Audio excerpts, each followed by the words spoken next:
Hello friends, आज के video में हम देखने वाले हैं कि असाक्षरों की सर्वे रिपोर्ट कैसे देखें, कितने असाक्षरों का रजिस्ट्रेशन कर चुके हैं, यह जानकारी कैसे दिखे और जिन जिन का हम रजिस्ट्रेशन कर चुके हैं वो कौन कौन है, उनकी समग्र आईडी, नाम तथा माता पिता का नाम किस प्रकार से देख सकते हैं। तो साथियों, जो उत्तीर्ण हो गए उनकी संख्या किस प्रकार से देख सकते हैं, क्योंकि जो उत्तीर्ण हुए उनकी केवल हमें संख्या की आवश्यकता है, लेकिन किंतु जो असाक्षर उत्तीर्ण नहीं हो पाए हैं उनका पूरा डिटेल कैसे देखें, यानी किन किन असाक्षरों की हमें पुनः एग्जाम लेना है जो उत्तीर्ण नहीं हो पाए या फिर जिनका भी नया रजिस्ट्रेशन हुआ है। इस प्रकार साथियों हम टोटल इनरोलमेंट यानी टोटल रजिस्ट्रेशन संख्या किस प्रकार से देखें, किन किन की एग्जाम होना है ये संख्या किस प्रकार से देखें, साथ ही जो उत्तीर्ण हो गए वो संख्या किस प्रकार से देखें और कितने असाक्षर साथी शेष बचे हैं जिनकी एग्जाम होना है। साथियों, इनकी रिपोर्ट हम स्कूल वाइज, क्लस्टर वाइज, विकासखंड वाइज या जिला अनुसार देख सकते हैं। यदि हम स्कूल वाइज देखना चाहते हैं तो कैसे देखें, क्लस्टर वाइज देखना है तो कैसे देखें, विकास खंड वाइज कैसे देखें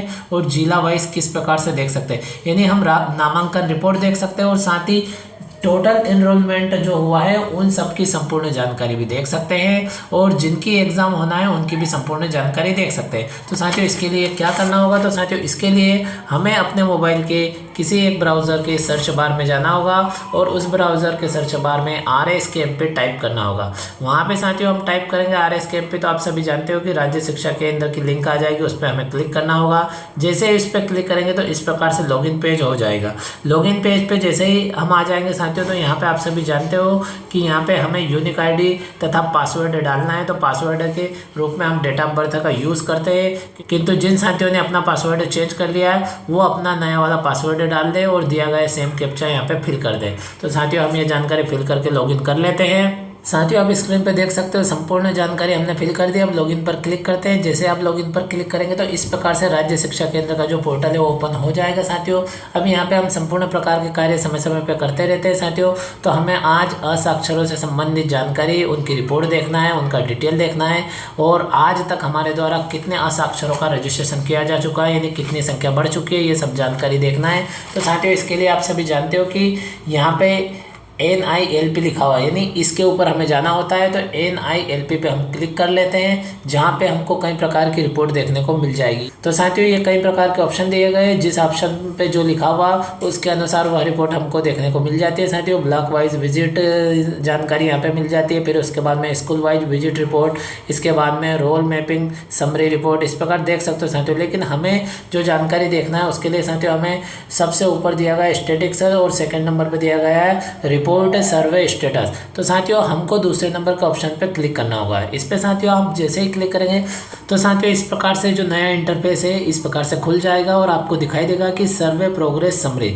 तो साथियों हम सबसे पहले जिले अनुसार देख लेते हैं, मध्य प्रदेश के समस्त जिलों की जानकारी किस प्रकार से देख सकते हैं, उसका जो सांख्यिकी रिकॉर्ड किस प्रकार से देख सकते हैं, कैसे रिपोर्ट होगी, कैसा स्टेटस होगा। तो साथियों ये सभी ऑप्शन ऐसे ही रहने दें, डिस्ट्रिक्ट को ऐसा ही रहने दें आल पे, ब्लॉक को भी आल पे, क्लस्टर भी आल पे और टाइप भी आल पे, और हमें 100 पर क्लिक करना है। साथियों हम जैसे ही 100 पर क्लिक करेंगे थोड़ी प्रोसेस होगी और थोड़ी प्रोसेस होने के बाद में आपको नीचे संपूर्ण जानकारी दिखाई देगी। हम स्क्रीन को ऊपर करते हैं तो साथियों इस प्रकार से आप देख सकते हो, यहाँ पे आपको संपूर्ण जिलों की जानकारी दिखाई देगी। अब साथियों जानकारी क्या क्या हम देख सकते हैं, तो साथियों डिवीजन का नाम है, जिले का नाम है, फिर उसके बाद में टाइप में आल लिखा हुआ है, टोटल स्कूलों की संख्या है, स्कूल कन्वर्टेड लिखा हुआ है और टोटल अक्षर साथियों की संख्या लिखा हुआ है, फिर उसके बाद में टोटल एनरोलमेंट लिखा हुआ है, फिर उसके बाद में आप देखेंगे तो टोटल पास, यानी ये जो एनरोलमेंट हुआ था इसमें से कितने पास हो चुके हैं, और रिमेनिंग यानी जो पास नहीं हो पाए हैं जिनकी पुनः एग्जाम होना है उनकी संख्या लास्ट के कॉलम में देख सकते हैं। इस प्रकार साथियों देख सकते हैं।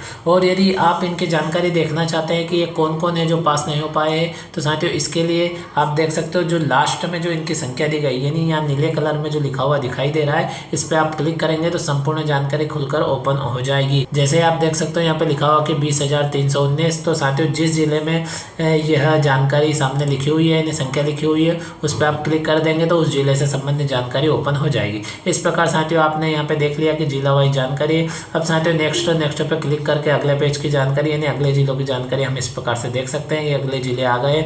इसी प्रकार से पेज नंबर 3 पे क्लिक करेंगे, अगले जिले। इस प्रकार से मध्य प्रदेश के समस्त जिलों की आप यहाँ पे जानकारी देख सकते हैं। अब साथियों हमें किसी एक विशेष जिले की, अपने जिले की रिपोर्ट देखना है, तो साथियों पहले नंबर पे जो डिस्ट्रिक्ट दिया है इस पर हम क्लिक करेंगे और हमारे डिस्ट्रिक्ट को सिलेक्ट कर लेंगे। तो साथियों हमने अपने डिस्ट्रिक्ट को मान लो सिलेक्ट कर लिया है। इस प्रकार से किसी भी डिस्ट्रिक्ट को आप जिस भी डिस्ट्रिक्ट की जानकारी देखना चाहते हो उसे क्लिक कर लें। तो साथियों बाकी को ऐसा ही रहने दें और फिर आपको लास्ट में जो शो का ऑप्शन दिया गया इस पर क्लिक करना होगा और थोड़ी प्रोसेस होगी।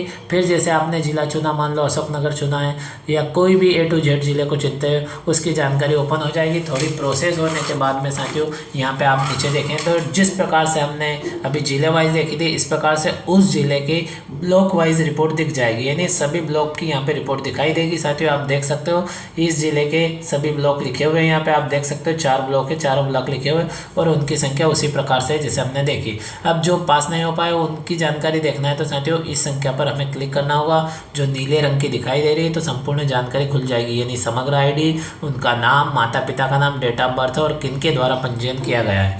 इसी प्रकार साथियों अब हमें देखना है कि ब्लॉक वाइज हो गई। अब मान लो उसी जिले के हमको क्लस्टर वाइज देखना है तो साथियों हमें जिले सिलेक्ट करने के बाद में हमारा जो ब्लॉक है वो भी सिलेक्ट कर लेना है और फिर से जो शो का बटन दिया गया इस पर हमें क्लिक करना है। तो अब साथियों हमको जिला और ब्लॉक चयन करने के बाद में अगर हम ओपन करेंगे तो हमें ऑल क्लस्टर यानी सभी क्लस्टर की जानकारी हमें दिखाई देगी।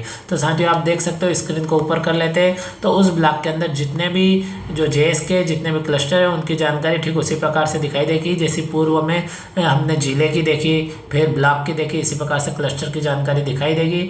अब साथियों इसी प्रकार से यदि हम हमारे क्लस्टर के अंतर्गत आने वाले सभी स्कूलों की जानकारी देखना चाहते हैं तो साथियों फिर हमको क्लस्टर में से सिलेक्ट कर लेना। तो साथियों जो हमारा क्लस्टर है, जो हमारा JSK उसे हमें सिलेक्ट कर लेना, फिर से शो में दिया गया उस पर हमें क्लिक कर देना, यानी शो वाले ऑप्शन पर क्लिक करना, फिर थोड़ी प्रोसेस होगी और ठीक उसी प्रकार से साथियों संपूर्ण जानकारी यहाँ पे खुल जाएगी। इस प्रकार साथियों आप देख सकते हो तो उस JSK वाइज यानी वो जो JSK साथियों आपने वो क्लिक कर लिया तो उस JSK के अंतर्गत जितने भी स्कूल है उन संपूर्ण स्कूलों की जानकारी यहाँ पे खुल जाएगी साथियों और आप नेक्स्ट पे क्लिक करके उस JSK के अंतर्गत आने वाले सभी स्कूलों की जानकारी देख सकते हैं। अब साथियों हम बात करें तो लास्ट में टाइप के यानी शो के पास में जो टाइप लिखा हुआ वहाँ पे आप क्लिक करते हैं तो साथियों यदि गवर्नमेंट स्कूलों की जानकारी चाहते हैं तो गवर्नमेंट पे क्लिक करें और प्राइवेट चाहते हैं तो प्राइवेट पे क्लिक करें, यहाँ पे ऑप्शन आ रहा है। और यदि आल की चाहते हैं तो आल पे क्लिक करें। तो साथियों यदि आप गवर्नमेंट की चाहते हैं गवर्नमेंट पे क्लिक करें और फिर से शो वाले बटन पे क्लिक करें। इस प्रकार से साथियों शो वाले ऑप्शन पर क्लिक करने के बाद में ये संपूर्ण जानकारी खुल जाएगी। किस प्रकार से जानकारी है तो साथियों जो पहले नंबर पे हमने जिले वाइज देखी सेम उसी प्रकार से जानकारी है। क्लस्टर का नाम आ जाएगा क्योंकि जिसके अंतर्गत जो जानकारी हम सर्च करें उसी के अनुसार यहाँ पे जानकारी दिखाई देगी। तो क्लस्टर का नाम आ जाएगा, फिर स्कूल का नाम आ जाएगा, फिर टोटल स्कूल एक ही आएगा। इस प्रकार से साथियों उस स्कूल के अंतर्गत जो असाक्षर साथी वो कितने उनकी संख्या देखने को मिल जाएगी। फिर उस स्कूल के अंतर्गत टोटल इनरोलमेंट कितने किए गए वो यहाँ पे आप देख सकते हो। फिर उन टोटल इनरोलमेंट से जो पहले एग्जाम हो चुके उनमें कितने असाक्षर पास हो चुके हैं उनकी संख्या आ जाएगी। और लास्ट में आप देखेंगे तो जो पास नहीं हो पाए हैं, जो रिमेनिंग के अंतर्गत आते हैं यानी जिनकी पुनः एग्जाम होना उनकी संख्या दिखाई देगी। इस प्रकार साथियों आप देख सकते हो। अब हम बात कर रहे हैं कि जो टोटल एनरोलमेंट हुआ है उनकी जानकारी किस प्रकार से देखें। तो साथियों आप देख सकते हो हमने पहले ही कहा कि जो नीले कलर में लिखा हुआ इस पर हम क्लिक करेंगे तो संपूर्ण जानकारी आ जाएगी। तो साथियों ये हम इस पर क्लिक करते हैं, इस पर क्लिक करेंगे थोड़ी प्रोसेस होगी और आप यहाँ पे देख सकते हो जो लर्नर है जो असाक्षर है उसका डिटेल आ जाएगा। आप यहाँ पे देख सकते हो दिया गया है। अब यहाँ पे उसकी समग्र ID, लर्नर नेम, लर्नर के फादर नेम, मदर नेम, फिर उनकी डेट ऑफ बर्थ। और यहाँ ये भी दिखाई देगा कि जो वॉलेंटियर है यानी जो अक्षर साथी है उन अक्षर साथी के द्वारा जो पंजीयन किया गया है उनकी भी जानकारी, उनका नाम एवं यूनिक ID यहाँ पे दिखाई देगी। यानी जो असाक्षरों का सर्वे जिस अक्षर साथी के द्वारा किया गया उनकी भी जानकारी साथियों यहाँ पे देखने को मिल जाएगी। और इस प्रकार साथियों आप इसको ऊपर करेंगे तो संपूर्ण जानकारी मिल जाएगी। जितने पेज में होगी नेक्स्ट करते जाएं और देखते जाएं। और साथियों इसको यदि बंद करना है तो नीचे क्लोज दिया गया इस पर क्लिक कर दें। इस प्रकार साथियों हमने देखा कि टोटल एनरोलमेंट किन किन का हुआ उनकी संपूर्ण जानकारी मिल जाएगी। अब बात करते हैं कि जिनके हमें एग्ज़ाम लेना है, यानी आप देखेंगे तो टोटल एनरोलमेंट के बाद में दिया गया है कि पास कितने हुए। तो साथियों यहाँ पे जैसे संख्या लिखी हुई है इतने पास हो गए, तो पास हो गए इनकी जानकारी की हमें ज़रूरत नहीं है। अब हमें किन की जानकारी की ज़रूरत है तो जो पास नहीं हो पाए उनकी जानकारी की ज़रूरत है, जो आगामी एग्जाम में बैठने वाले हैं जिनको हमें बिठाना है। तो साथियों लास्ट में जो संख्या दी गई है यानी रिमेनिंग में जो संख्या दी गई उस पर हम क्लिक करेंगे, फिर से प्रोसेस होगी। तो जैसे टोटल एनरोलमेंट की जानकारी आई थी ठीक उसी प्रकार से आप देख सकते हैं यहाँ पे लर्नर डिटेल आ जाएगी, लर्नर डिटेल आ जाएगा और इसमें भी ठीक इसी प्रकार से Samagra ID, learner name, father name, mother name, date of birth दिखाई देगा और इनका भी पंजीयन जिनके द्वारा किया गया उनका नाम और यूनिक आईडी दिखाई देगा। इस प्रकार से साथियों आप देख सकते हो। ये स्क्रीन को ऊपर कर दें और जितने पेज में जानकारी होगी वो सब दिखाई देगी। नंबर 2 में तो नंबर 2 पर क्लिक कर दें, फिर साथियों जानकारी देखने के बाद क्लोज पर क्लिक कर दें। इस प्रकार साथियों आप जिस भी विद्यालय की जानकारी देखना चाहते हैं या जिस भी क्लस्टर वाइज जानकारी चाहते हैं, विकास खंड की जानकारी चाहते हैं या विकास खंड वार जानकारी चाहते हैं, जिले वार जानकारी चाहते हैं या जेएस के वार जानकारी या स्कूल वार जानकारी देखना चाहते हैं साथियों, इस प्रकार से आप सर्वे प्रोग्रेस समरी पर जा करके संपूर्ण जानकारी देख सकते हो। साथियों आपको जानकारी कैसी लगी और साथियों एजुकेशन रिलेटेड तथा एफएलएन रिलेटेड समस्त प्रकार की जानकारी को तुरंत प्राप्त करने के लिए आप हमारे यूट्यूब चैनल को सब्सक्राइब तुरंत कर लीजिएगा। साथियों इसी प्रकार की जानकारी और न्यू अपडेट हम आपके लिए साथियों समय समय पर लाते रहते हैं। तो इस प्रकार साथियों ऐसा हमने इस वीडियो में देखा कि जो NILP लिखा हुआ है इस पर हम क्लिक करके यहाँ पे जो दूसरे वाला ऑप्शन है यानी रिपोर्ट सर्वे स्टेटस वाला ऑप्शन है उस पर जा करके हम जिले वाइज, विकास खंड वाइज, जेएस के वाइज यानी क्लस्टर वाइज, स्कूल वाइज संपूर्ण जानकारी देख सकते हैं। क्योंकि साथियों ये जानकारी देखना हमारे लिए अत्यंत आवश्यक होता है कि कितने लोगों का हमने एनरोलमेंट किया है और कितने लोग पास हो गए। तो पास हो गए तो उनकी तो कोई दिक्कत नहीं, लेकिन टोटल एनरोलमेंट की जानकारी होना चाहिए और जो शेष बचे हैं जिनके हमें पुनः एग्जाम लेना है वो जानकारी देख सकते हैं। और साथियों समय समय पर जैसे हमारे द्वारा नामांकन किया जा रहा है यानी रजिस्ट्रेशन किया जा रहा है उसके उनकी रिपोर्ट भी साथियों हम यहीं से देख सकते हैं। तो साथियों हम जैसे जैसे हम नामांकन करेंगे तो साथियों यहाँ पे जो टोटल एनरोलमेंट दिया गया है इसमें यहाँ पे संख्या बढ़ती हुई दिखाई देगी। यानी साथियों टोटल एनरोलमेंट रिपोर्ट किस प्रकार से देख सकते हैं, तो साथियों यहाँ पे इसी प्रकार से आप टोटल एनरोलमेंट रिपोर्ट देख सकते हैं। जैसे जैसे आपके द्वारा एनरोलमेंट किया जाएगा, वृद्धि की जाएगी, यहाँ पे साथियों प्रोग्रेस रिपोर्ट दिखाई देगी। साथियों इसी प्रकार की जानकारी और न्यू अपडेट के साथ में अगले वीडियो में फिर मिलते हैं। Thank you friends.